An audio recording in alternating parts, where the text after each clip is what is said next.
Welcome to Policing TV. Each week we will explore the highlights from our latest videos, diving into topics like AI, technology, drugs, and the people shaping the future of policing. On the 24th March, in conversation with Dr Iain Britton, Dr Martin Wright outlined the innovative approach of virtual volunteering in Wales, focusing on its engagement with serious crime issues such as romance fraud. I mentioned earlier on that the live programme we're running currently is supported by Tarion, which is the Regional Organised Crime Unit for South Wales.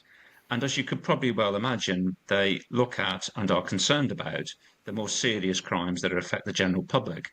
One of those crimes that is actually being posted to the students and the students are encouraged to engage with is around romance fraud.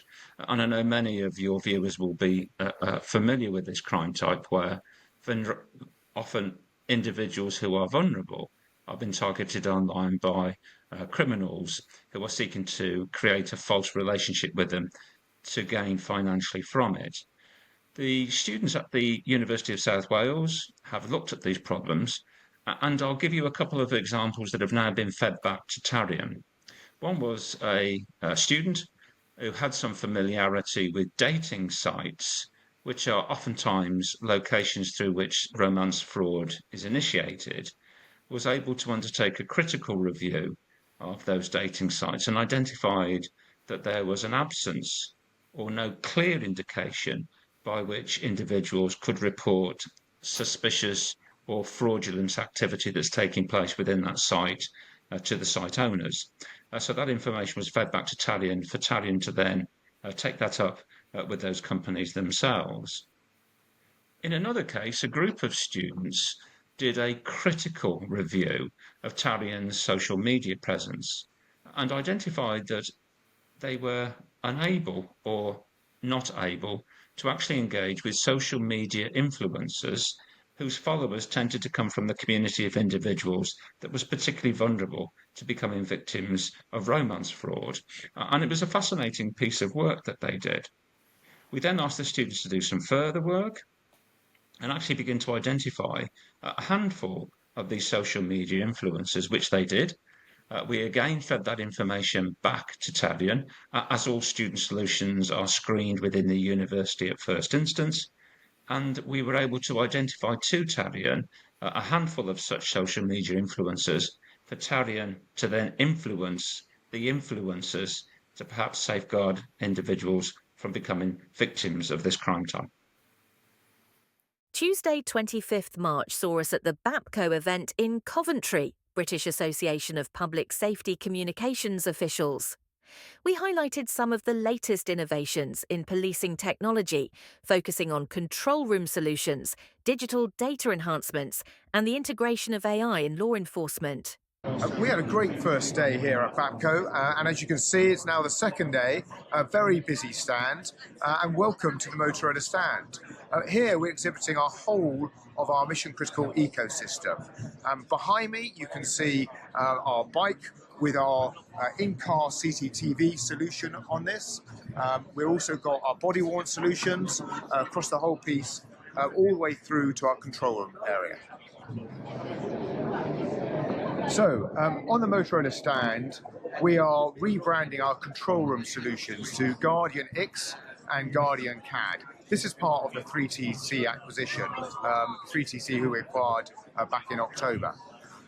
We're also launching our Call Assist, which is really about helping call takers identify vulnerable people when they ring in on 999 and actually prioritising those calls to get responses straight out. The other piece that we're really excited to show is our new facial recognition capability. And this has three elements to it.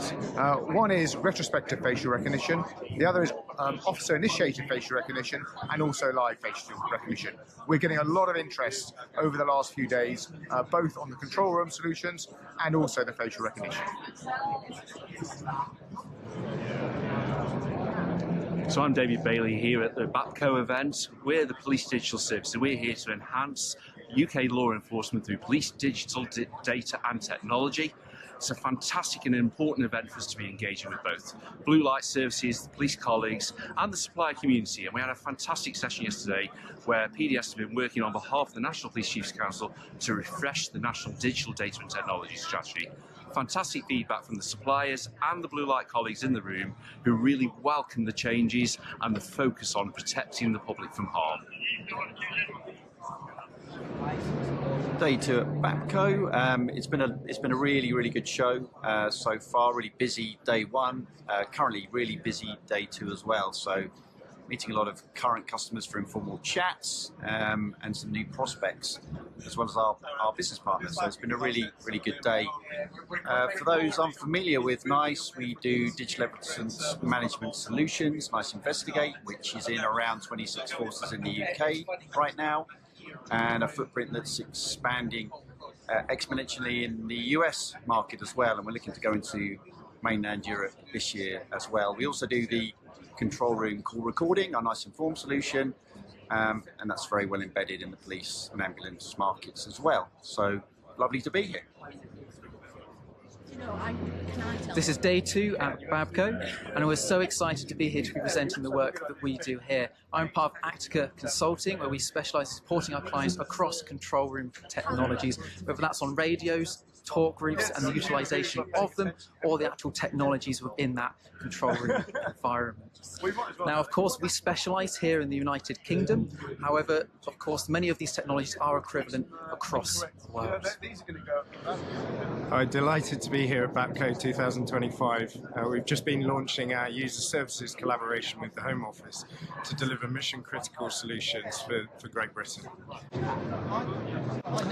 So, in addition to the fantastic work we're doing with ESN, I've been working in police forces over the last 5 years delivering automation and more recently AI. We've built over 100 unique automations doing the work of 200 police officers and staff, and last year we brought our secure AI platform on IBM Cloud here in the UK to deliver very interesting use cases in crime classification and first point of contact using IBM's large language models. Really great to be here in BAPCO 2025. Just finished on stage with the Home Office and IBM, our partners, to roll out ESN over the coming years to our emergency responders across police, ambulance, fire and other associated agencies. So very much looking forward to delivering that over the coming years. On Thursday, May-Britt Ronnebro, former president, IPA Sweden, interviewed Andrea Schutan, shared her experiences as a police officer with hearing loss and her advocacy work for others with disabilities in policing. In this clip, we hear about the survey they completed and how police work can also affect hearing from as young as 25 years old. So last year in 2024, we did the first ever national hearing survey, which was sent to every police force in the UK. We had 2,500 responses to it for staff and officers stating they had hearing loss, stating that they didn't have the support they wanted to have. And they also, interestingly, it showed that there is a risk to hearing with the job that we do, which wasn't a surprise to me. So from the age of 25 years old, there was a real peak in the graph and the data to show that that's where hearing loss is starting. And we can't prove that that's down to the individual job that we do. But I think it's common sense to say, just like the military, it's accepted in the military and in firearms for police officers that carry guns, that's an accepted risk, that of course you're at risk if you fire a gun from hearing loss. But the normal job of listening to an earpiece, listening to a radio all day, standing next to a busy motorway, going into nightclubs, hearing people at football matches, that's likely going to cause hearing loss, isn't it? So that's why we did that piece of work. And now we're nationally made recommendations on the basis of that.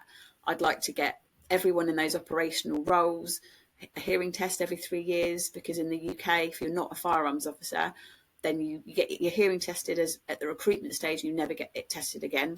Oh, okay. And also that recognition that it is putting our hearing at risk, and we need to make sure we've got the best kit we can with earpieces. So we need to do some more studies, academic studies, working with universities to prove that point of what exposure levels are to different sound levels and things like that. So there's loads that can be done. My specialism is hearing, and I'm so lucky in my committee.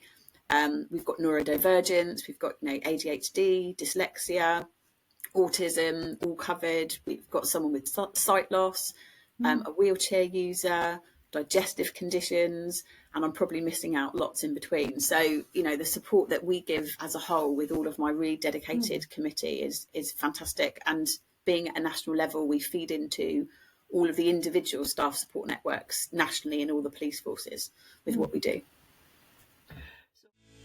Thank you for watching. Tune in next week.